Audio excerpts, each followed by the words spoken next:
नमस्कार दोस्तों, digital online platform पर आपका स्वागत है।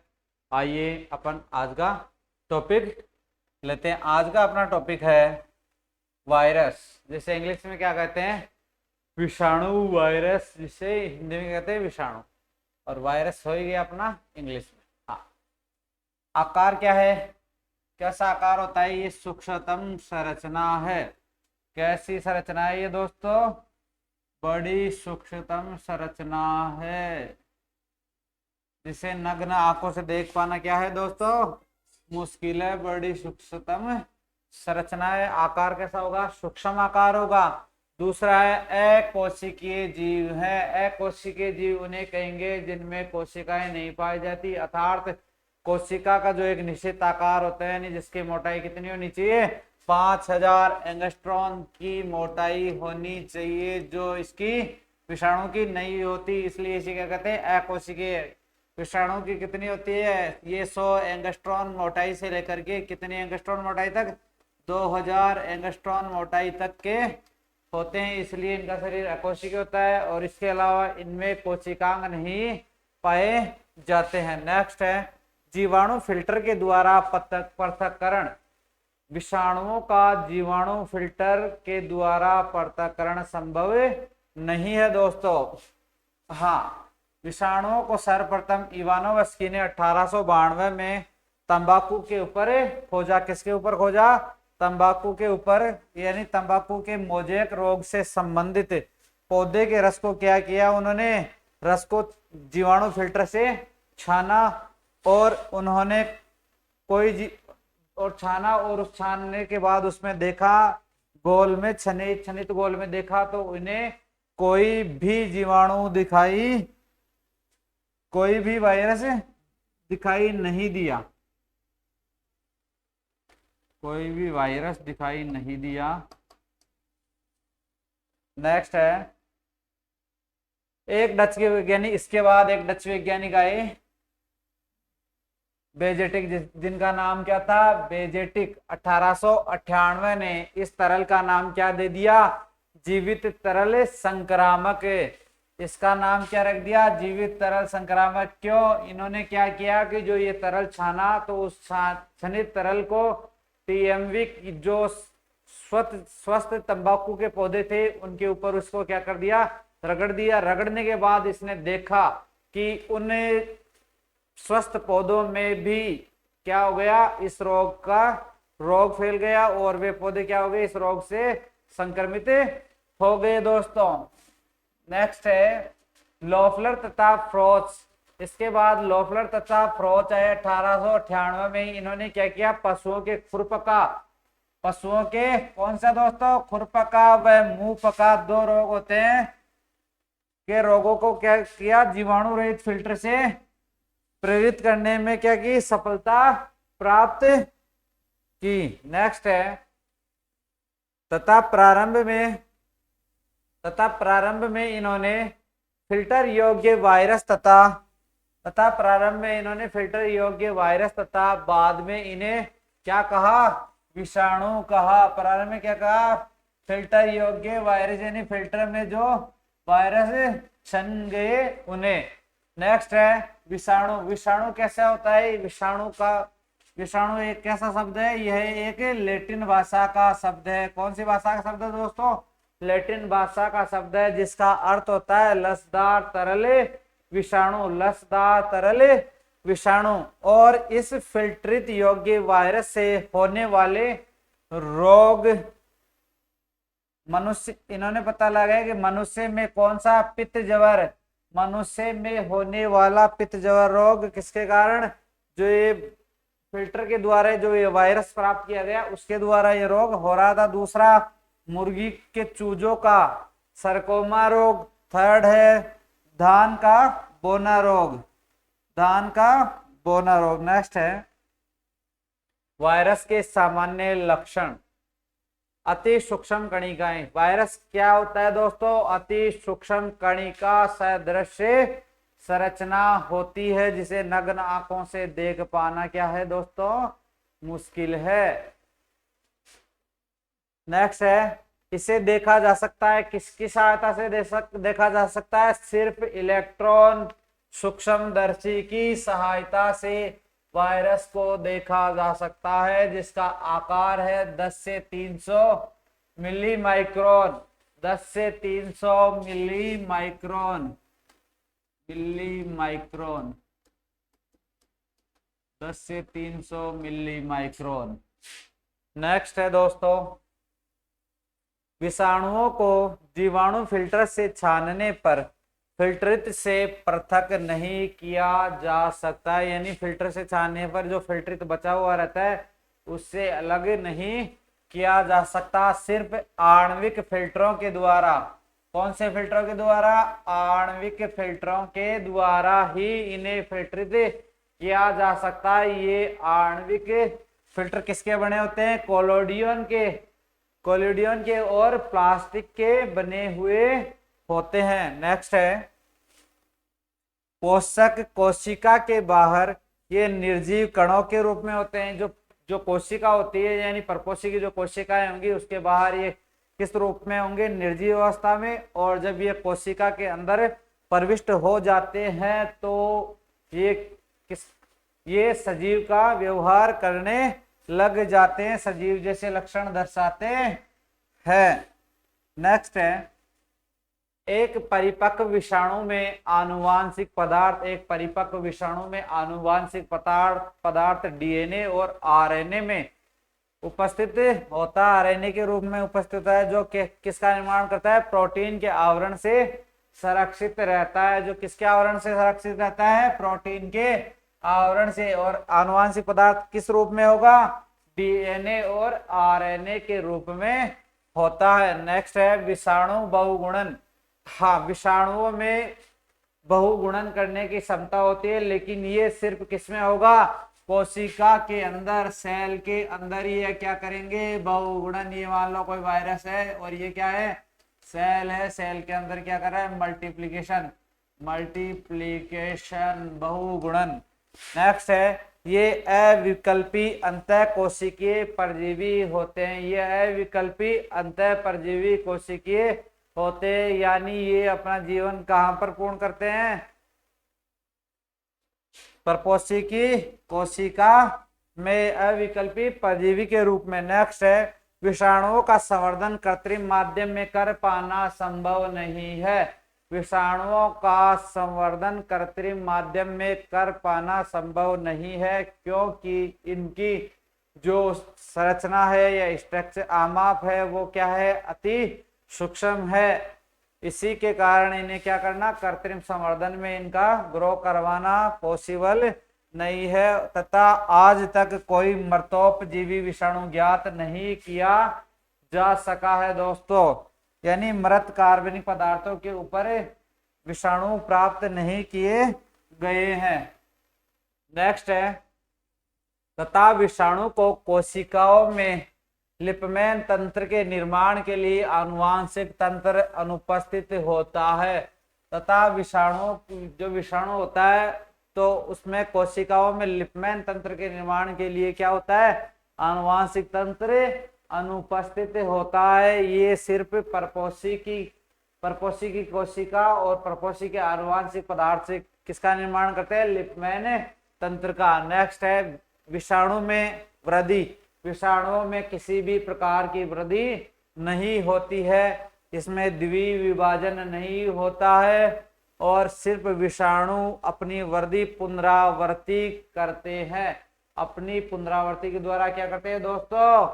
वृद्धि करते हैं। नेक्स्ट है, प्रोटीन संश्लेषण के लिए विषाणु परपोषी के कल संसाधनों का उपयोग करते हैं, यानी प्रोटीन के संश्लेषण के लिए जो परपोषी कोशिका होगी उसके संसाधनों का उपयोग करके ही क्या कर लेंगे? प्रोटीन का संश्लेषण करते हैं। नेक्स्ट है, विषाणु अत्यधिक संक्रामक होते हैं। विषाणु क्या होते हैं दोस्तों? अत्यधिक संक्रामक। जैसे आजकल वायरस चल रहा है, कौन सा वायरस चल रहा है? कोरोना वायरस, जो अत्यधिक क्या है दोस्तों? संक्रामक है। तो इससे आपको पता चलता है कि विषाणु कितने संक्रामक रोग हैं। नेक्स्ट है, विषाणु परपोषी विशिष्टता वाले होते हैं, यानी ये जो विषाणु होते हैं यानी परपोषी विशिष्टता, यानी ये किसी विशिष्ट परपोषी के शरीर को ही क्या करेंगे, संक्रमित करते हैं दोस्तों। नेक्स्ट है, विषाणु ताप व आर्द्रता के प्रति अनुक्रिया प्रकट करते हैं। ताप और आर्द्रता, टेम्परेचर और आर्द्रता का विषाणुओं के ऊपर प्रभाव पड़ता है। नेक्स्ट है, विषाणु साधारणतया विषाणु अम्लों, क्षारों तथा लवणों आदि के प्रति क्या होते हैं, प्रतिरोधी होते हैं। नेक्स्ट है, विषाणुओं को एसीटोन, सेफ्रेनिन, एथिल अल्कोहल के घोल में अवक्षेपित करके इन्हें पुनः जल में घोल देते हैं। यानी इनको अगर अवक्षेपित करना है तो एसीटोन, सेफ्रेनिन और एथिल अल्कोहल की आवश्यकता होती है। नेक्स्ट है,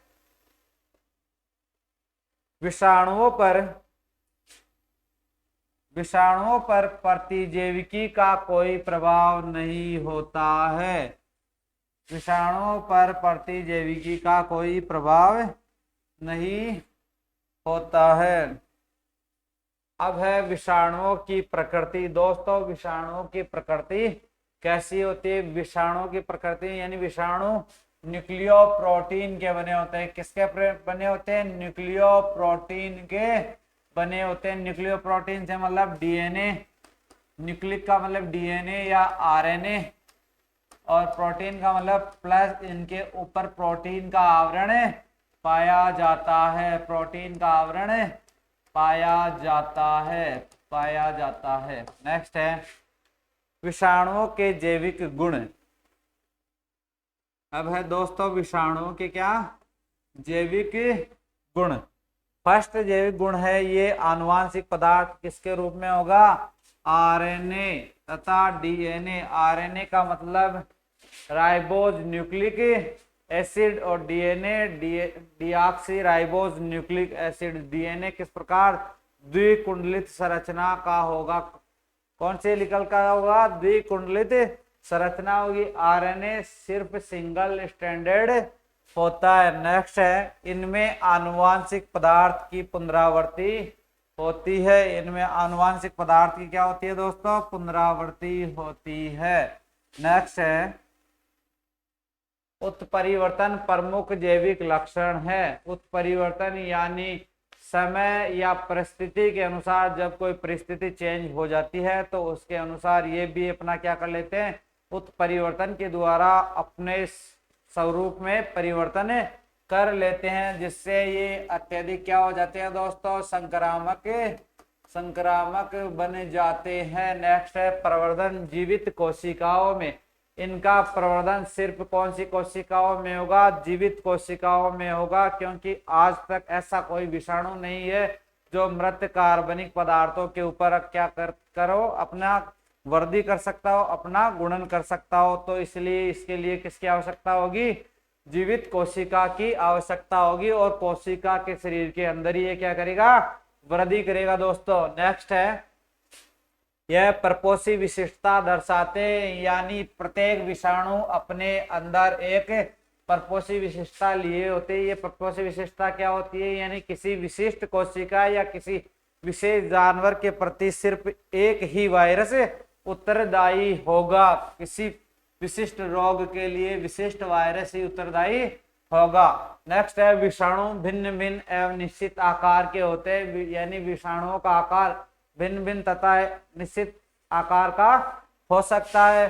नेक्स्ट है, इनमें प्रतिजनी गुण होते हैं, यानी इनमें प्रतिजनी गुण होते हैं, एंटीबायोटिक गुण होते हैं। नेक्स्ट है, ये ताप, टेम्परेचर, आर्द्रता, रासायनिक पदार्थों, विकिरण आदि उद्दीपकों के प्रति अनुक्रिया प्रदर्शित करते हैं।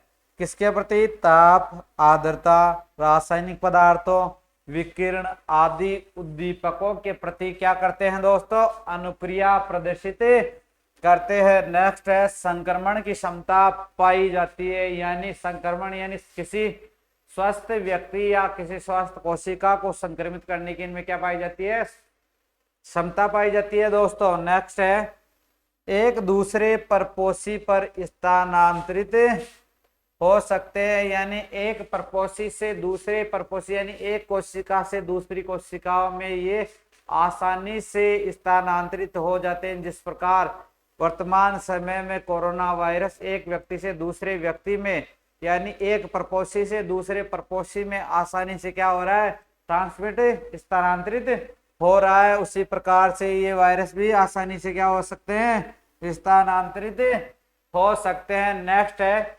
विषाणुओं के अजैविक गुण।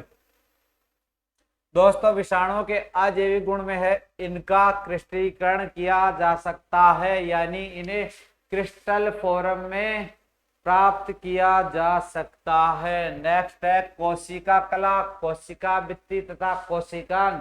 मैंने शुरुआत में बताया था दोस्तों ये कैसे होते हैं, अकोशिकीय, यानी इनमें कोशिका नहीं पाई जाती है, अर्थात ये अकोशिकीय जीव हैं। तो अकोशिकीय जीव है तो इनमें कोशिकांगों का अभाव भी होगा, कोशिका भित्ति भी नहीं पाई जाएगी और कोशिका कला भी नहीं पाई जाएगी। नेक्स्ट है इनमें श्वसन नहीं होता है। इनमें श्वसन क्या नहीं होता है दोस्तों, श्वसन की प्रक्रिया नहीं होती है। नेक्स्ट है इसी कारण इन्हें सजीव और निर्जीव के बीच की क्या कहते हैं दोस्तों, कड़ी कहते हैं। नेक्स्ट है विशिष्ट परपोषी कोशिका के बाहर या के किस फॉर्म में होंगे, निष्क्रिय रूप में होंगे, निष्क्रिय यानी निर्जीव अवस्था में होंगे। और जैसे ही ये यानी सजीव कोशिका के अंदर प्रविष्ट हो जाएंगे, ये सजीव के गुण क्या प्रदर्शित करना शुरू कर देंगे। ये क्या है, स्व उत्प्रेरक है, यानी अपनी सजीवता बढ़ाने और अपनी क्रिया बढ़ाने के लिए क्या है, स्व उत्प्रेरक का कार्य करते हैं दोस्तों। नेक्स्ट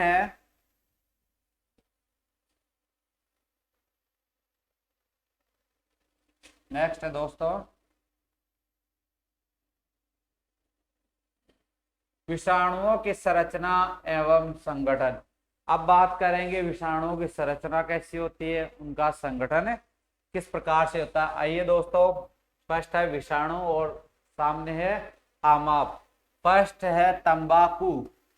तंबाकू मोजेक विषाणु यानी TMV virus, tobacco mosaic virus, इसका आमाप होता है दोस्तों 15 × 300 नैनोमीटर।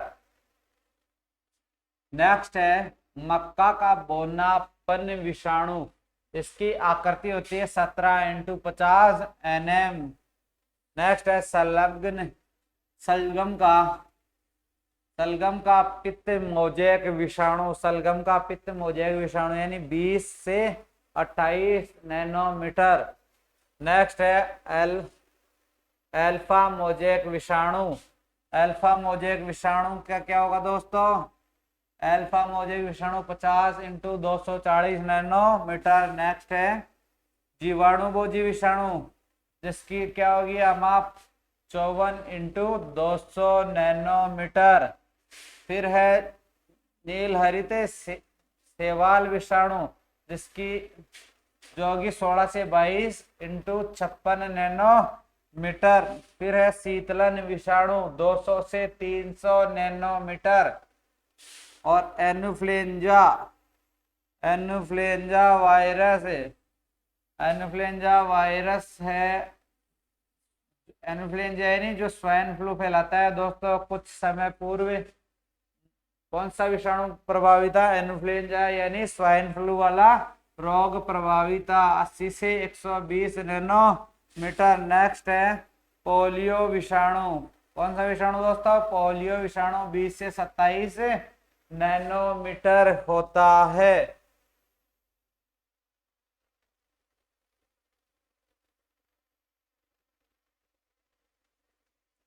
ये दोस्तों मम्प्स वायरस का आपके सामने क्या है, डायग्राम है। और इसमें ये जो है चारों तरफ ये प्रोटीन का क्या है, आवरण है। और ये ग्लाइकोप्रोटीन है, मैट्रिक्स प्रोटीन भरा हुआ है, एनवेलोप मेम्ब्रेन है। और ये राइबोन्यूक्लियो प्रोटीन है अंदर, यानी RNA या DNA जो क्या है, आनुवांशिक मटेरियल, आनुवांशिक पदार्थ। क्या है दोस्तों, आनुवांशिक पदार्थ। नेक्स्ट है आकार। बात करते हैं विषाणुओं के आकार की। विषाणुओं का आकार कैसा होता है, ये होते हैं लंबे, दंडाकार, दंड रूपी, छड़नुमा यानी स्टिक प्रकार के। कौन सा होता है, टीएमवी। टीएमवी कैसा होता है, स्टिक प्रकार। ऐसे दोस्तों इस प्रकार का होता है टीएमवी।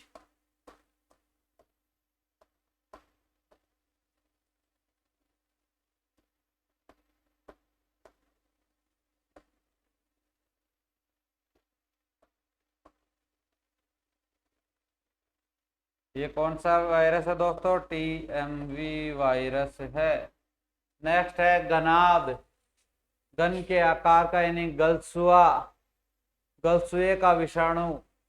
गलसुए का यानी जो गले का क्या साइज बढ़ा देता है, यानी गलसुआ रोग। हर्पिज विषाणु। नेक्स्ट है हर्पिज विषाणु से, और इन्फ्लुएंजा विषाणु, ये भी क्या है, गनाब जैसी आकृति के होते हैं। गनाब दोस्तों देखा है आपने,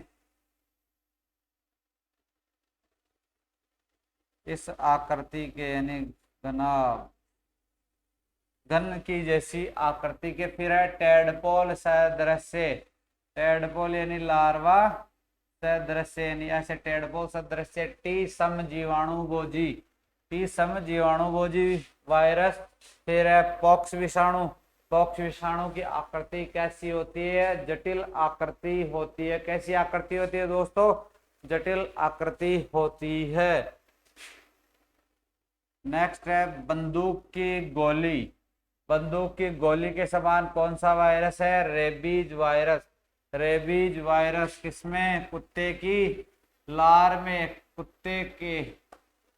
कुत्ते की लार में पाया जाता है। कुत्ते की लार में, जो कुत्ते के काटने से, जो कैसे फैलता है, जो कुत्ते के काटने से मनुष्य में रेबीज रोग फैलता है। इसी के साथ ही ये दोस्तों क्लास समाप्त होती है। अपन अगला जो टॉपिक पढ़ेंगे इसी का, वायरसों का वर्गीकरण किस किस वैज्ञानिक ने किया, किस आधार पे किया, उसका अपन नेक्स्ट क्लास में विस्तृत अध्ययन करेंगे दोस्तों। Thank you.